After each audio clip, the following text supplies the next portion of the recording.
இந்தியாவின் ஷேக்ஸ்பியர் என்று சொல்லப்படுற காளிதாசரே நகரங்களில் சிறந்தது காஞ்சிமா நகரம் என்று குறிப்பிடுகிறார். 1000 கோவில்களின் நகரம் என்று அழைக்கப்படும் காஞ்சிமா நகரில் எண்ணற்ற பிரம்மாண்டமான கோவில்கள் அமைந்துள்ளது.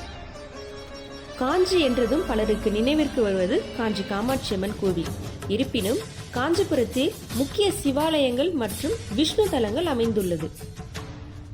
அதில் முக்கியமான அத்திவரதர் புகழ்பெற்ற காஞ்சி வரதராஜர் பெருமாள் கோவில், பஞ்சபூதங்களுக்குரிய சிவத்தலங்களில் நிலத்தை குறிக்கும் காஞ்சி ஏகாம்பரநாதர் கோவில், தஞ்சைக்கு முன்னோடியாக இருந்த காஞ்சி கைலாசநாதர் கோவில், கந்த புராணம் அரங்கேறிய அருணகிரிநாதர் பாம்பன் சுவாமிகளால் பாடப்பட்ட குமரக்கோட்டை முருகர் கோவில், மேலும் விஷ்ணு தலங்கள் வைகுந்த பெருமாள், உலகளந்த பெருமாள், பாண்டவ தூத பெருமாள் என நீல கச்சபேஸ்வரர், வழக்கருதேஸ்வரர், நகரேஸ்வரர் என 108 சிவாலயங்கள் கொண்டுள்ளது.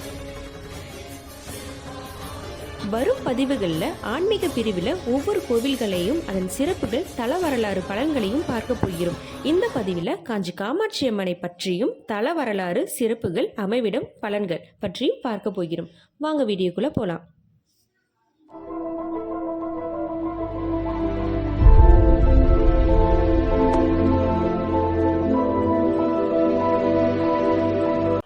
உலகில் உள்ள மோட்ச தலங்களில் முக்கியமானதும் தமிழகத்தில் உள்ள சக்தி பீடங்களில் ஒன்றாகவும் விளங்குவது காஞ்சி காமாட்சியம்மன்.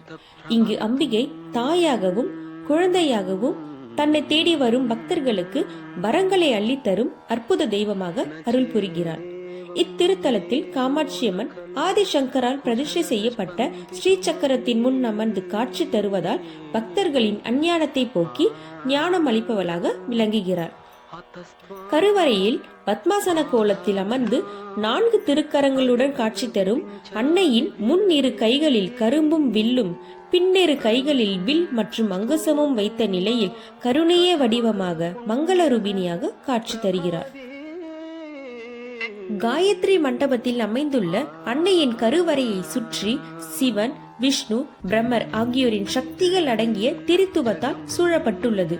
கருவறையை சுற்றியுள்ள சுவற்றில் பங்கார காமாட்சி, ஆதிசங்கரர், சரஸ்வதி ஆகியோரின் சன்னதிகள் அமைந்துள்ளது. 5 ஏக்கர் பரப்பரவில் அமைந்துள்ள இக்கோவிலில் காமாட்சியம்மனை காமாட்சி பாரபத்திரிகா, தவ காமாட்சி, அஞ்ஞான காமாட்சி, ஸ்வர்ண காமாட்சி, உற்சவ காமாட்சி என 5 வடிவங்களில் தரிசிக்க முடியும்.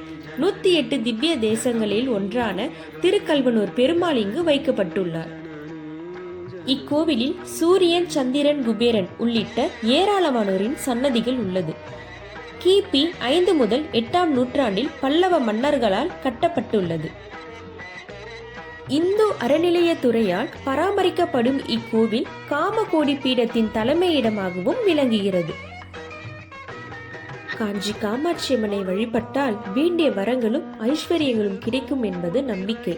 காளிக்கோட்டத்தில் அருள்மிகு காளிகம்மாள் வீற்றிருந்து அருளாட்சி செய்து வருகிறார்.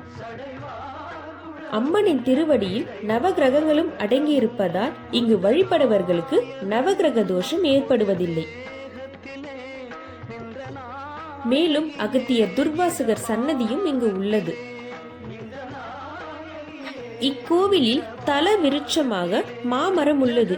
இது பல யுகங்களாக இருப்பதாக சொல்லப்படுது. மாசி மாதத்தில் தேர் திருவிழா, தெப்பு உற்சவம், பிரம்மோற்சவம், நவராத்திரி, ஆடி ஐப்பசி பூசம், வைகாசி வசந்த உற்சவம் ஆகிய நாட்களில் சிறப்பாக நடக்கும். அனைத்து வெள்ளிக்கிழமைகளில் சிறப்பு பூஜை நடைபெறும்.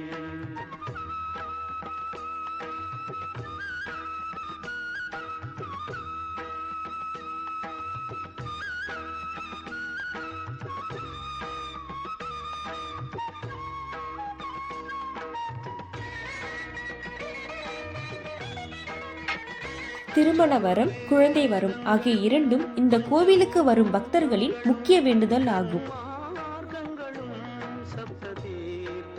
இங்குள்ள சந்தான ஸ்தம்பத்தை வணங்கினால் புத்திர பாக்கியம் கிடைக்கும் என்பது தசரத சக்கரவர்த்தியே இங்கு வந்து புத்திர கமேஷ்டி யாகம் செய்துதான் ராமர் லக்ஷ்மண் பிறந்ததாக வரலாறு சொல்கிறது.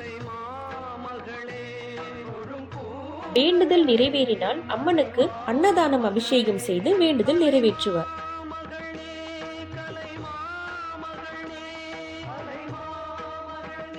கோவிலின் வழிபாட்டு நேரம் காலை 8 மணி முதல் 12:15 மணி வரையும், மாலை 4 மணி முதல் 8:15 மணி வரையும் ஆகும். வெள்ளிக்கிழமைகளில் இரவு 9:30 வரையிலும், பௌர்ணமி நாட்களில் இரவு 10:30 வரையிலும் நடை திறந்திருக்கும். காஞ்சி பேருந்து நிலையம், கிழக்கு காஞ்சி ரயில் நிலையம், புதிய ரயில் நிலையம் ஆகியவற்றுக்கு மத்தியில் அமைந்துள்ளது காஞ்சி காமாட்சியம்மன் கோவில். சென்னை, திருவள்ளூர், வேலூர் என வட தமிழகத்தில் இருந்து பேருந்தில் வருபவர்கள் சன்னதியின் வடக்கு மற்றும் தெற்கு கோபுர அருகாமையில் உள்ள நிறுத்தங்களின் வழியாக கோவிலை அடையலாம். மற்ற பகுதிகள் மற்றும் தென் தமிழகத்தில் இருந்து வருபவர்கள் பேருந்து நிலையத்தில் இருந்து வலதுபுறமாக நடந்து சென்றாலே 5 நிமிடத்தில் கோவிலை அடையலாம். இந்த பதிவு உங்களுக்கு பயனுள்ளதாக இருக்கும் என நாங்கள் நம்புறோம். இந்த பதிவு எங்களோட முதல் யூடியூப் சேனலான உலகறிவும் உடைய முதல் உருவாக்கம். உங்களோட ஆதரவு தான் எங்களுக்கு ஊக்கம். உங்க ஆதரவை லைக், ஷேர் மற்றும் சப்ஸ்கிரைப் மூலமாக தெரிவியுங்க. நன்றி, வணக்கம்.